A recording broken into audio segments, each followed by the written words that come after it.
la palabra de Dios en la segunda carta de Pedro. Es la carta que hemos estado estudiando. Hemos llegado ya al capítulo número 2 y ahí vamos a leer los versículos que corresponden en la continuación de este estudio que estamos desarrollando.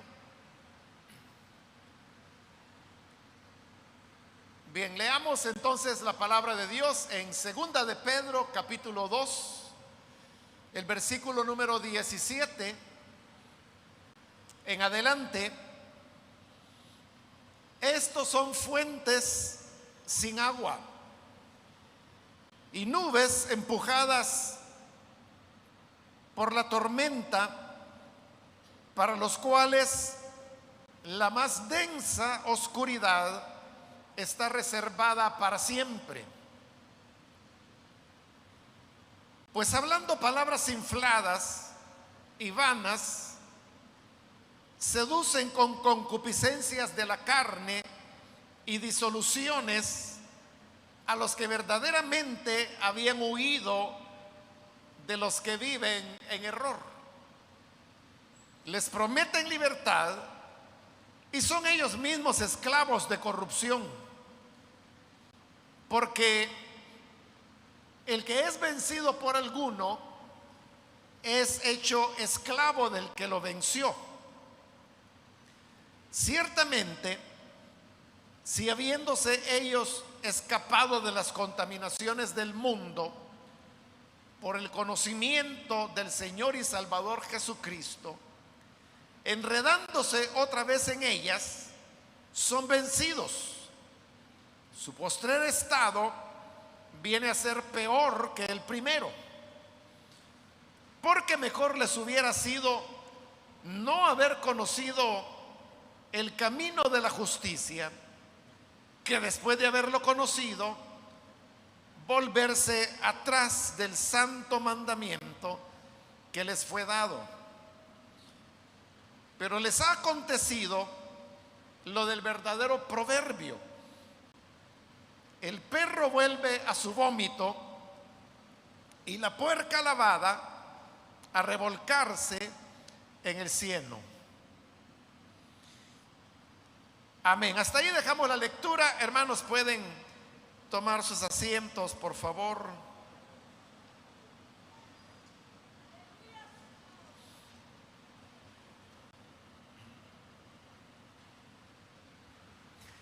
Hermanos, estas palabras que hemos leído siempre son referidas a los falsos maestros y a los falsos profetas, que es de lo que la carta nos habla desde que inició este capítulo 2.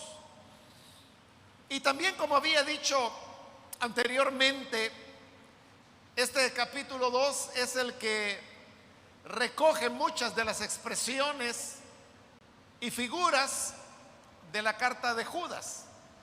Y ahora que hemos leído estos versículos, encontramos de que son prácticamente las mismas palabras que Judas pone en su carta las que fueron tomadas para redactar por lo menos este capítulo 2 de segunda de Pedro.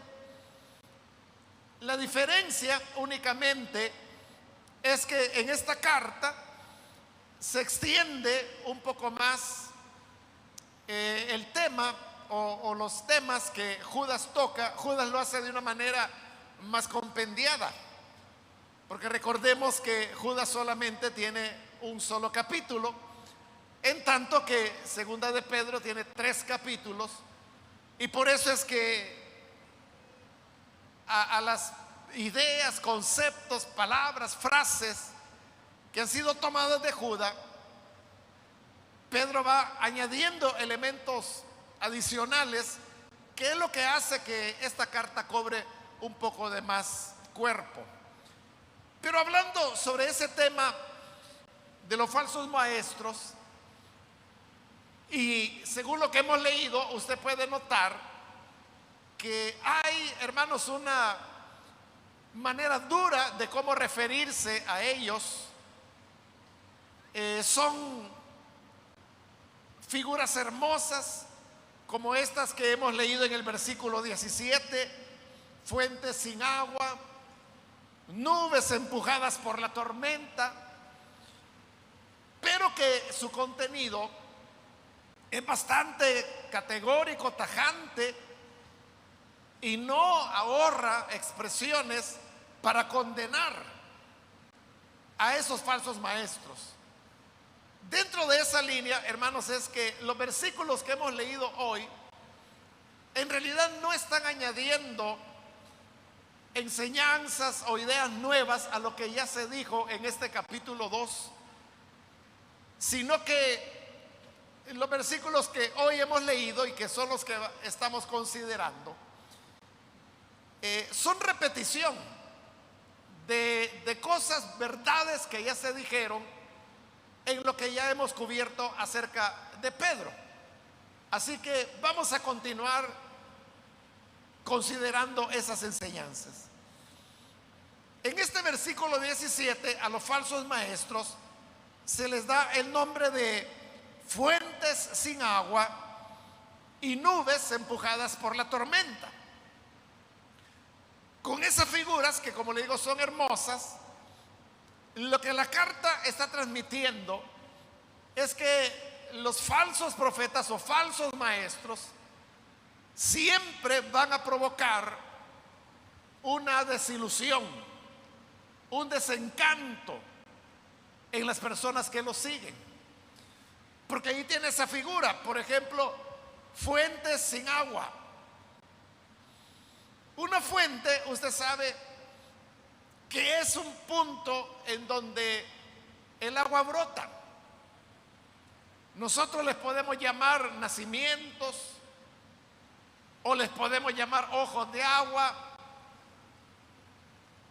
Otra forma de llamarlo son fuentes. Es una fuente donde brota el agua. Pero suponga usted, bueno, no es necesario suponer, sino que mejor pongamos un ejemplo de algo que ocurrió en la Biblia, allá en el libro de Éxodo. Israel iba iniciando su peregrinaje por el desierto después de salir de Egipto. Las provisiones con las cuales habían salido ya se les habían agotado. Y la necesidad principal que ellos tenían era la de encontrar agua, porque andaban en el desierto y agua es lo que más escasea en el desierto.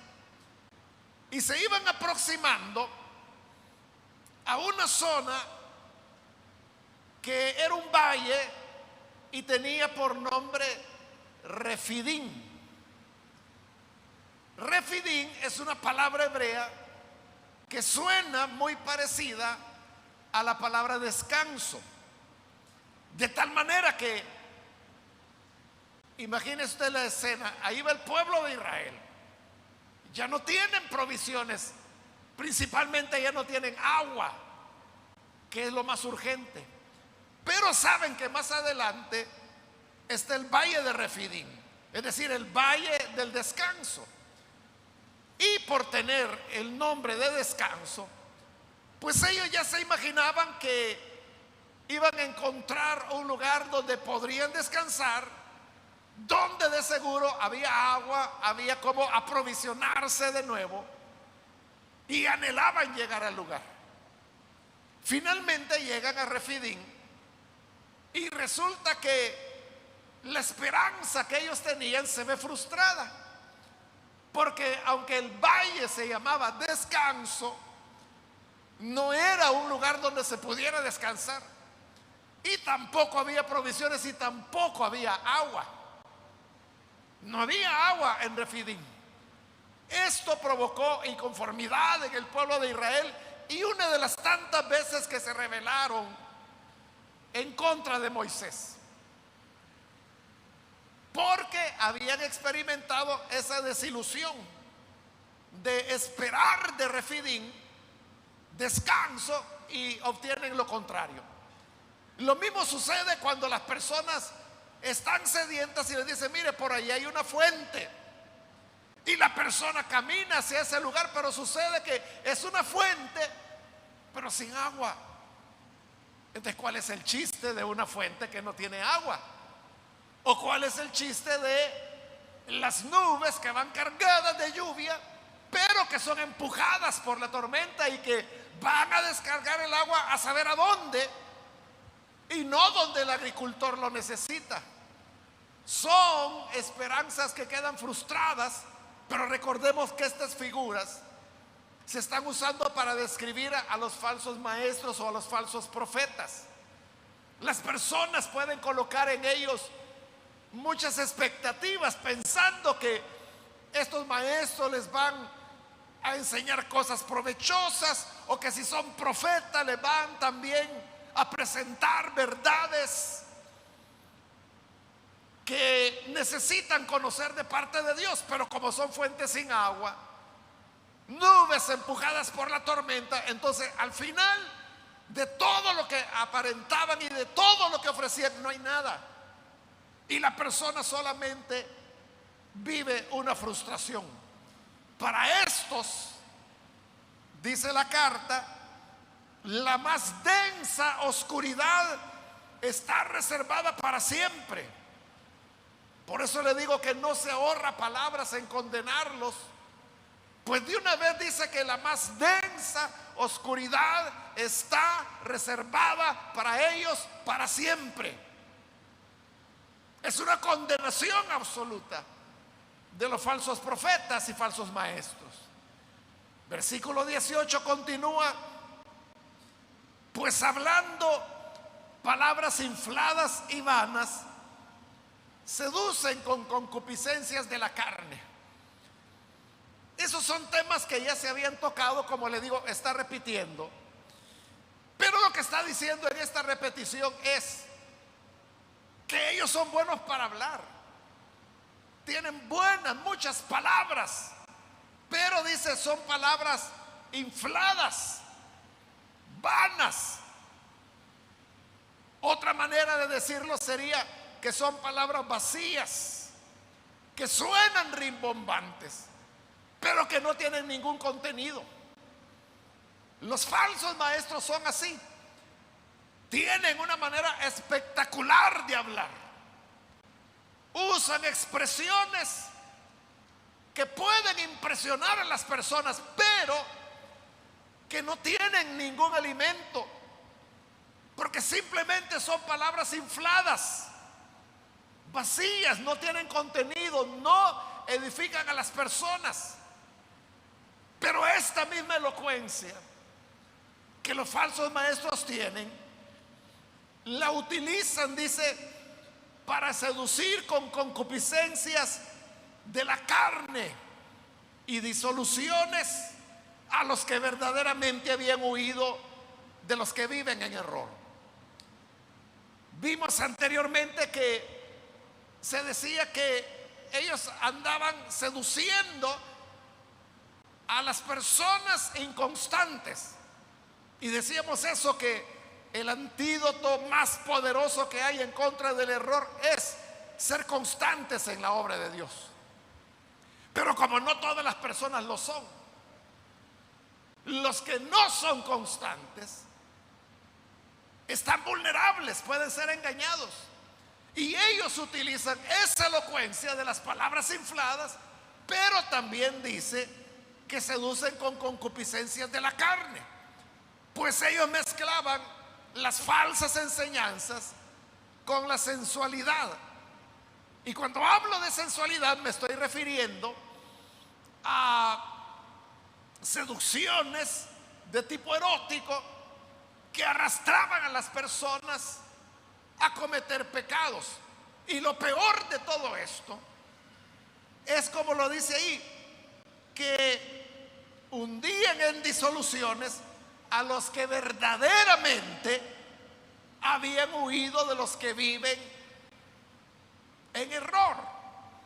Cuando dice que estos verdaderamente habían huido, lo dice porque más adelante ya vamos a ver que la carta va a explicar que estos falsos maestros y falsos profetas aunque tienen la apariencia externa de ser creyentes y algún conocimiento tienen de Jesucristo, sin embargo no han tenido una auténtica experiencia de nuevo nacimiento. No han nacido de nuevo,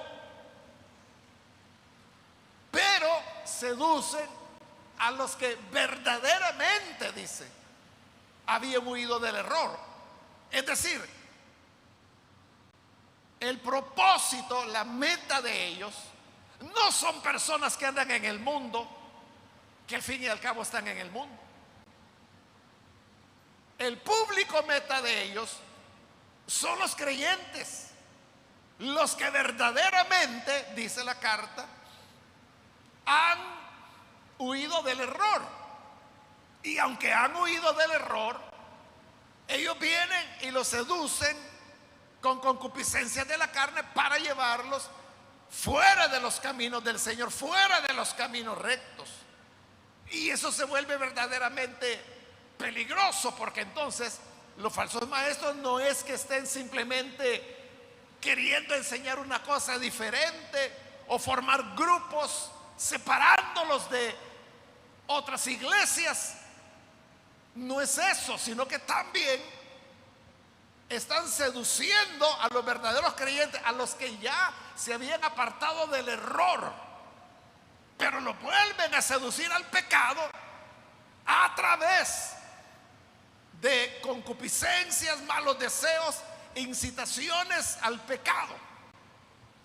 Por eso es que el Señor Jesús, allá en el Evangelio de Mateo, en el capítulo 18, dijo estas palabras: siempre habrá tropiezos. O sea, uno quisiera que toda aquella persona que ha creído en Jesús, que nació de nuevo, que se apartó del error, uno quisiera que todas esas personas fueran fieles toda la vida. Pero el Señor dijo: es necesario que haya tropiezos.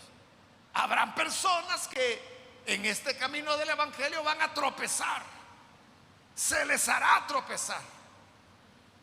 Pero luego el Señor dijo: pero hay de aquel por quien viene el tropiezo. Él habló de su pueblo refiriéndose como a los pequeños, y él habló de aquellos que hacían pecar. Ay de aquel, decía, que haga pecar a uno de estos pequeños. Mejor le fuera no haber nacido, dijo el Señor. Mejor le fuera que se atara una gran roca al cuello y se arrojara a lo profundo de la mar. Eso sería mejor que hacer pecar a un pequeño o a una pequeña del pueblo de Dios. Y eso es exactamente lo que ellos estaban haciendo, seduciendo con concupiscencias a aquellos que verdaderamente ya habían huido del error. Versículo 19: les prometen libertad y son ellos mismos esclavos de corrupción. Porque ese era el discurso con el cual ellos llegaban. Porque decían: no, mire, si las cosas no son malas, eso es natural, eso es lo que Dios ha puesto en todos los seres humanos. Entonces lo que prometían era libertad. Pero la carta dice: les ofrecen libertad y ellos mismos son esclavos, esclavos de sus concupiscencias, es decir, de sus malos deseos. Y aclara la carta: porque el que es vencido por alguno es hecho esclavo del que lo venció. Y ahí está poniendo como ejemplo lo que ocurría en la época. Y es que cuando se daban guerras, los que eran vencidos eran llevados como esclavos, fueran hombres, fueran mujeres, fueran niños, niñas. ¿quién los derrotaba? Los tomaba como esclavos. ¿De qué es lo que derrota a estos falsos maestros? Era el pecado, era las seducciones del mal, la maldad, la inmoralidad sexual, la sensualidad. De eso ellos eran esclavos. Entonces dice, ¿cómo van a ofrecer libertad a los demás si ellos mismos son esclavos de sus malos deseos? Ellos mismos deberían liberarse primero antes de tratar de liberar a otros. Pero el problema es que esa supuesta libertad no era tal, sino que era solo una excusa para atraer al pecado a los que ya se habían apartado de él. Versículo 20: ciertamente, si habiéndose ellos escapado de la contaminación del mundo por el conocimiento del Señor y Salvador Jesucristo, enredándose otra vez en esas contaminaciones del mundo, son vencidos, su postrer estado viene a ser peor que el primero. Hoy está hablando de los falsos maestros. Ya habló de la gente engañada, que dijo que ellos verdaderamente se habían apartado del error. Pero ahora con esto no. Estos no han tenido un nuevo nacimiento.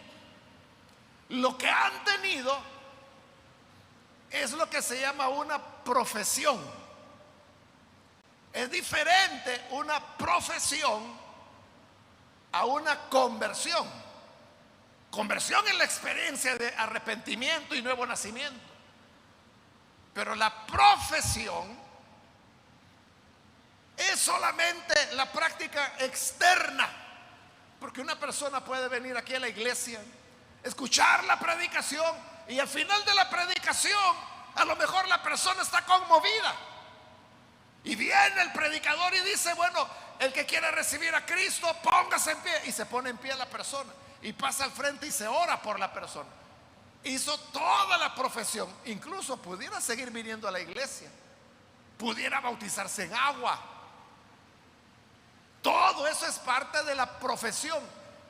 Se refiere a las cosas externas, se refiere a pasar al frente, se refiere a estar presente en los cultos, se refiere a andar una Biblia bajo el brazo, se refiere a recibir las aguas del bautismo. Todo eso es una profesión, porque todo es externo. No hay un verdadero nuevo nacimiento. Entonces, el que solo es apariencias recibe el nombre de profesante. Ese es un profesante, alguien que profesa ser creyente, pero que realmente no lo es en el fondo. En tanto, el que ha nacido de nuevo, él es un converso. Convertido decimos nosotros en El Salvador, pero esa palabra no es correcta. Es converso la palabra.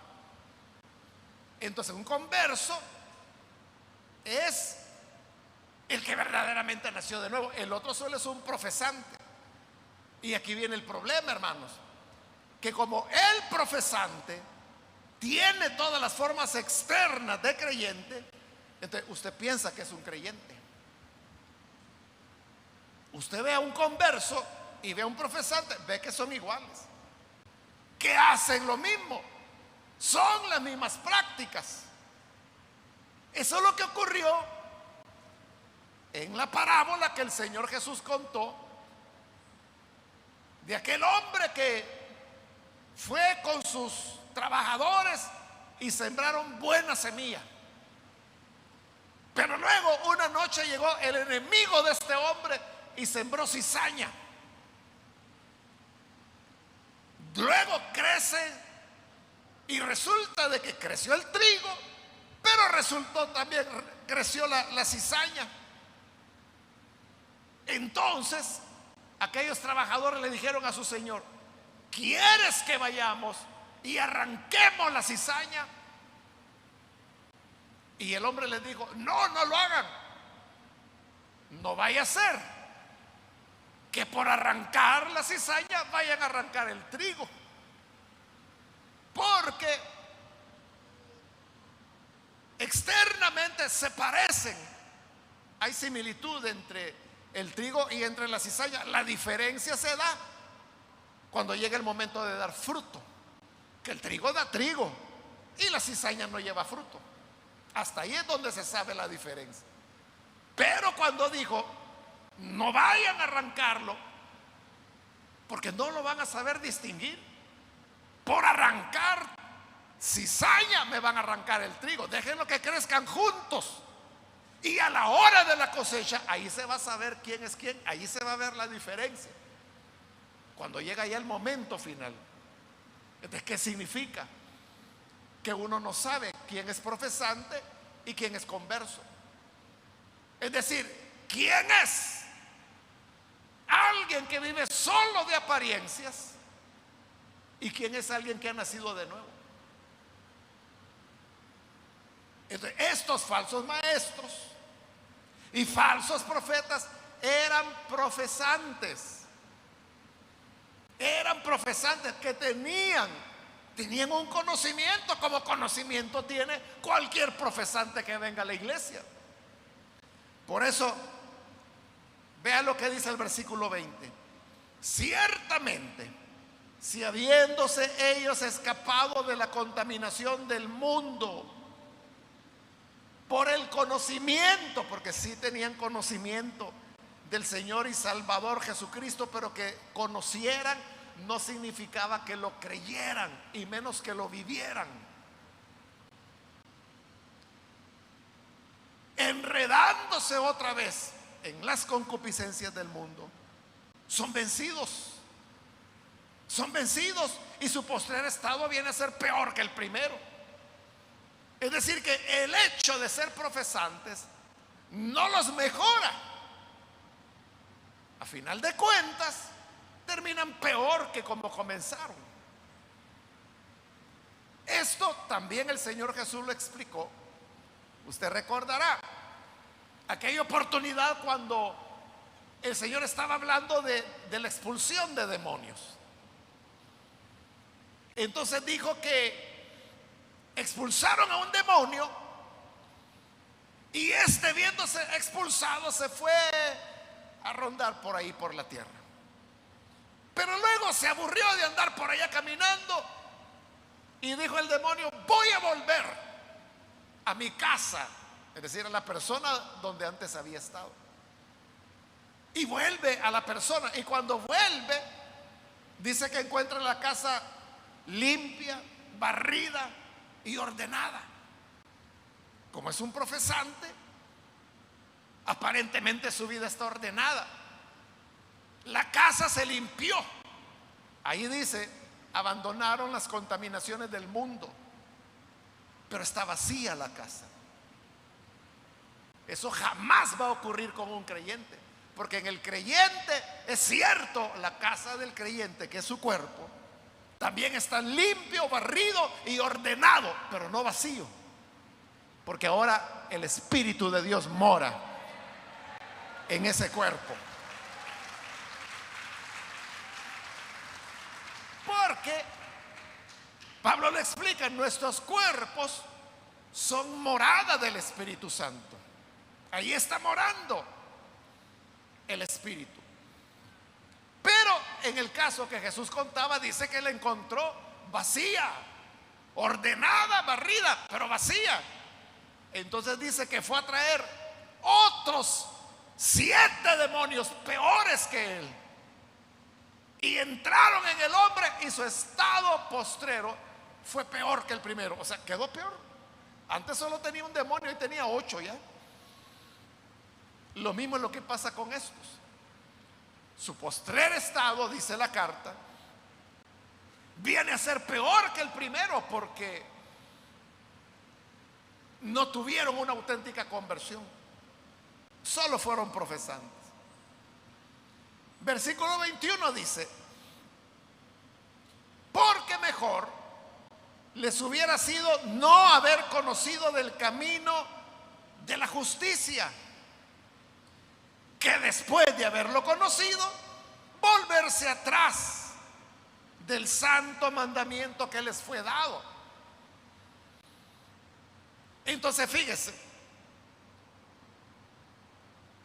entre no saber nada del Evangelio y conocer el Evangelio, lógicamente es mejor conocer el Evangelio que no haber oído de él nunca, ¿verdad?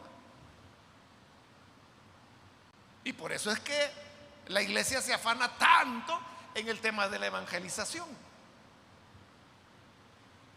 ¿Por qué cree que todo el tiempo, hermanos, estamos en esa lucha y trabajo constante de evangelizar a las personas, de abrir las casas para que haya células, de ser anfitriones, de ser líderes, de invitar? ¿Y por qué todo el tiempo, todos los meses, hermanos, estamos invirtiendo dinero y dinero y dinero en que haya radio, en que haya televisión, en que haya multimedia? O sea, todo es, hermanos, con el propósito de dar a conocer el Evangelio. Es importante conocer el Evangelio. Pero este versículo dice que para aquellas personas que conocieron el Evangelio, pero no vivieron, o sea, solo fueron profesantes, no creyeron a la verdad, mejor, dice, les hubiera sido no haberlo oído nunca, que habiéndolo oído, rechazarlo. Entonces, hay una diferencia entre que una persona haga algo que no sabía que era malo, y otra cosa es que la persona sabe que es malo y aún así lo hace. Por eso es que en otras ocasiones, hermanos, yo he dicho que el oír el Evangelio coloca sobre nosotros una responsabilidad. Porque cuando oímos la palabra de Dios, eso nos hace responsables. Porque ya oímos, ya sabemos que Jesús nos está llamando. Ya sabemos que Jesús es el Salvador. Ya sabemos que Jesús es el camino, la verdad y la vida. Entonces, si una persona lo rechaza, no es porque no lo sepa. Entonces, en el día final, cuando tengamos que comparecer delante del Señor,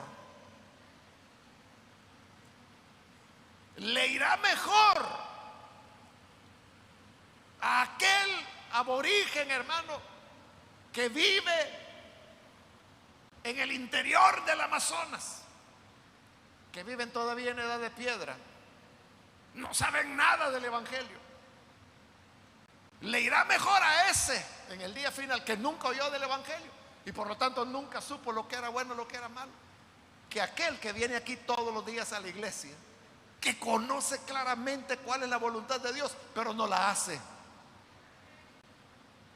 Porque el que viene aquí es alguien que hace el mal con plena conciencia, con pleno conocimiento. Aquel aborigen que vive allá quizá tiene 2 mujeres,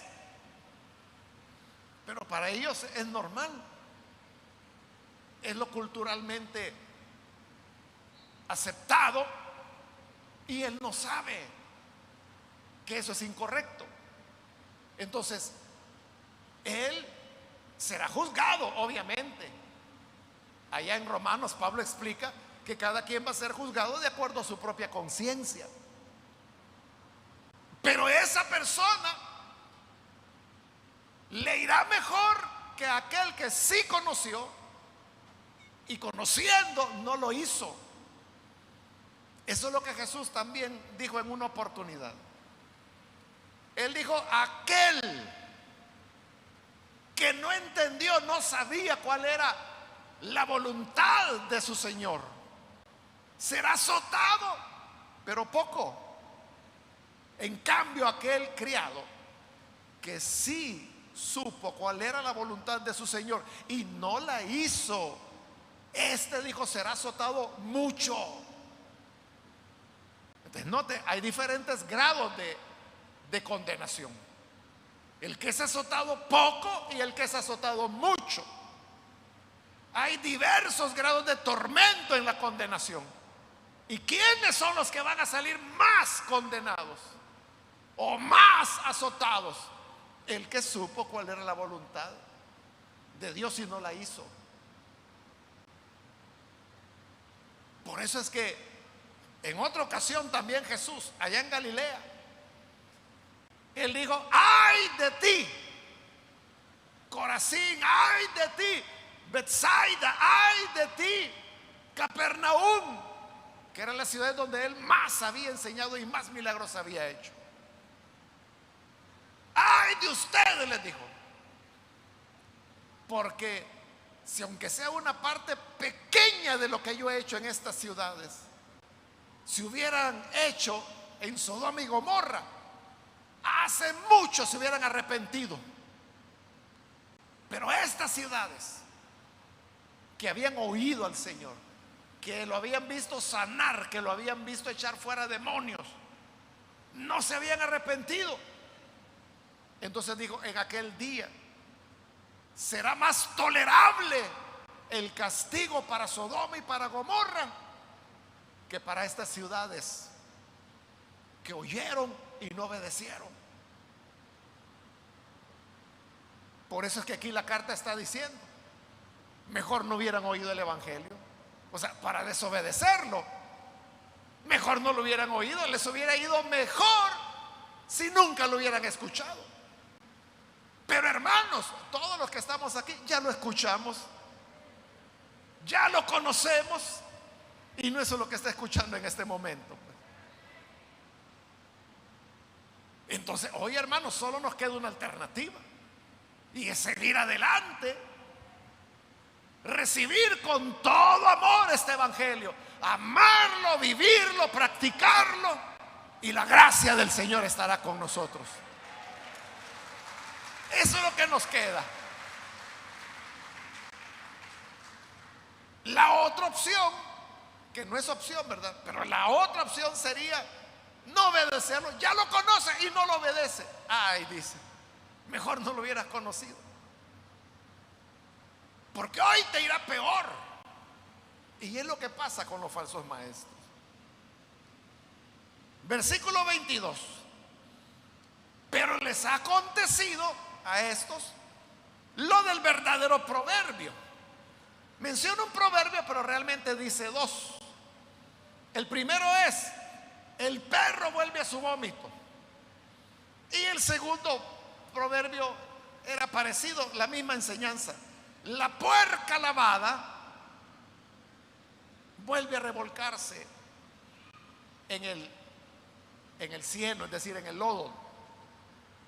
Esos, hermanos, eran refranes que había en la época. Bueno, de hecho, el primer proverbio de el perro vuelve a su vómito, usted lo puede encontrar en Proverbios, ¿verdad? Proverbio no es nada más que una colección de dichos y refranes de hace milenios, ¿no? Y uno de esos dichos era ese precisamente: vuelve el perro a su vómito.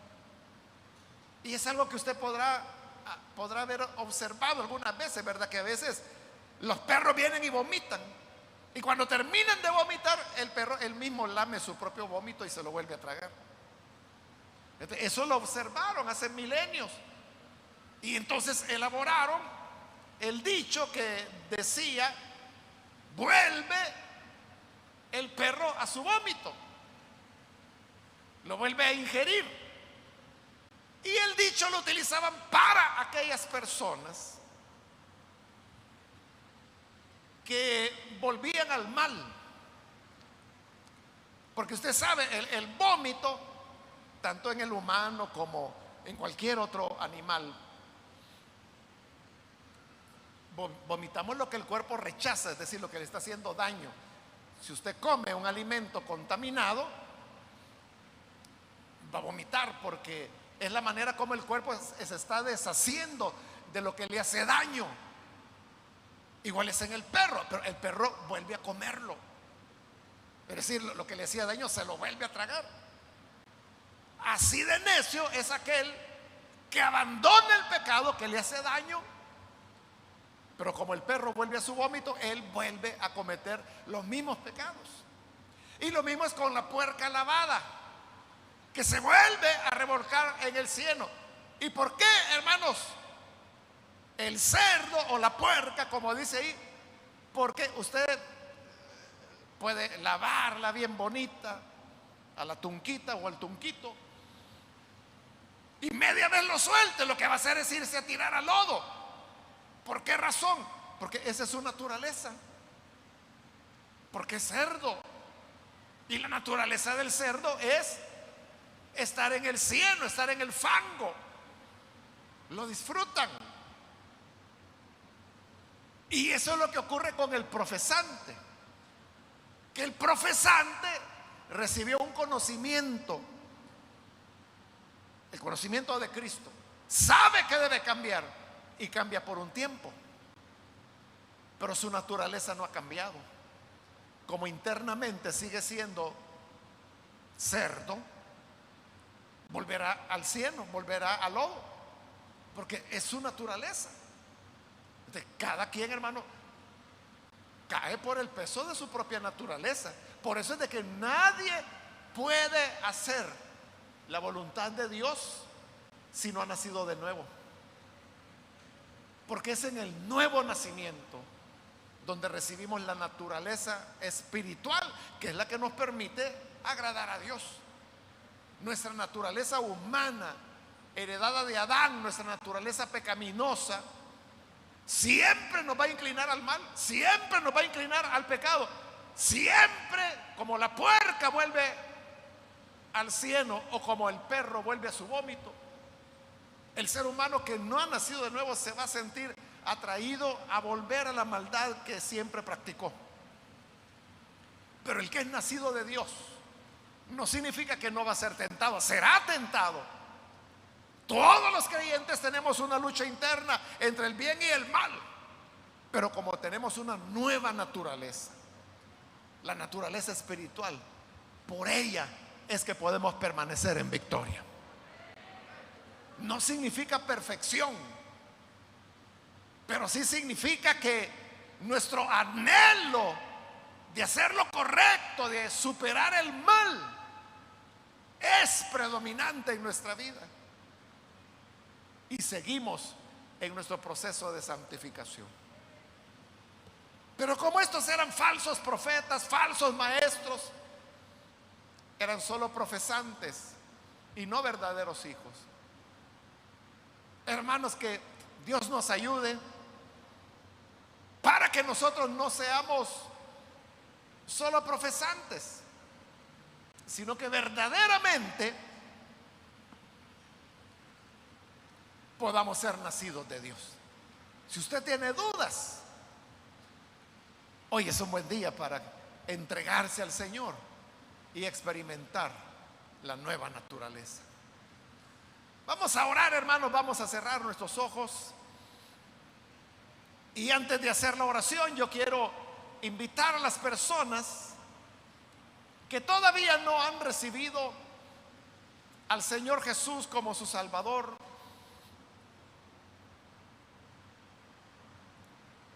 Si este es su caso, yo quiero hoy animarle para que usted pueda venir al Hijo de Dios. Recuerde que ser profesante, es decir, hacerlo externo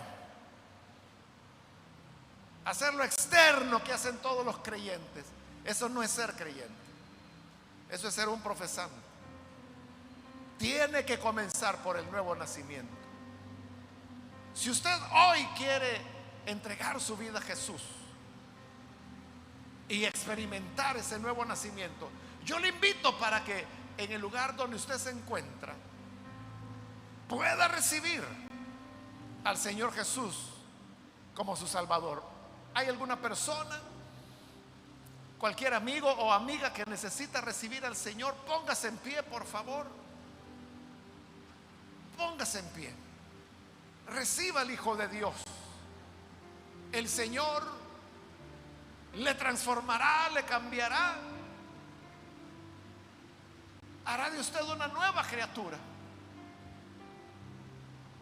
¿Hay alguna persona que necesita venir a Jesús? Póngase en pie. Yo le invito para que no desperdicie esta oportunidad. Reciba al Señor. Póngase en pie.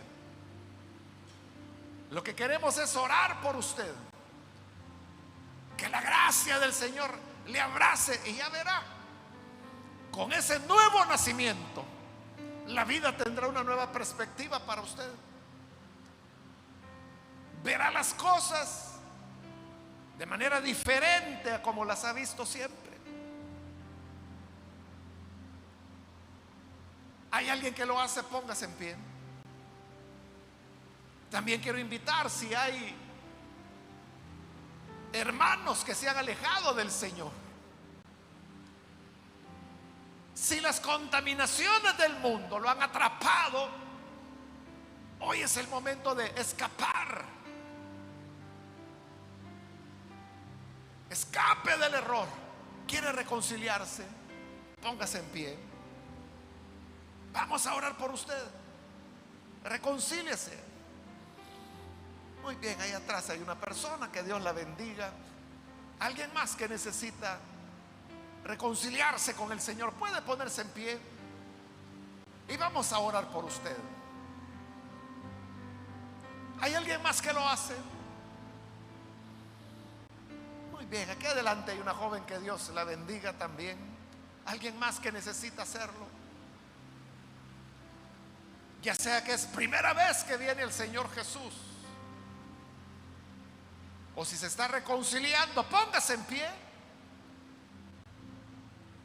Queremos orar por usted.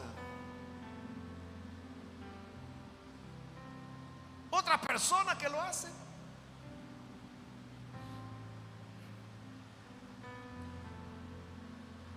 Vamos a orar entonces en este momento. Y a usted que nos ve por televisión, le invito para que se una con estas personas. Ore con nosotros en este momento. Señor, gracias por tu palabra, porque tal como tú lo has dicho, no vuelve vacía. Siempre va y hace la obra para la cual tú le envías. Y hoy, Padre, te pedimos por las personas que aquí están recibiéndote como Salvador. También por aquellos que a través de televisión, de radio o de internet, donde quiera que estén, pero que están unidos con nosotros en esta oración, transfórmales, otórgales el milagro del nuevo nacimiento, porque con esa nueva naturaleza es como podremos escapar del pecado que nos esclaviza.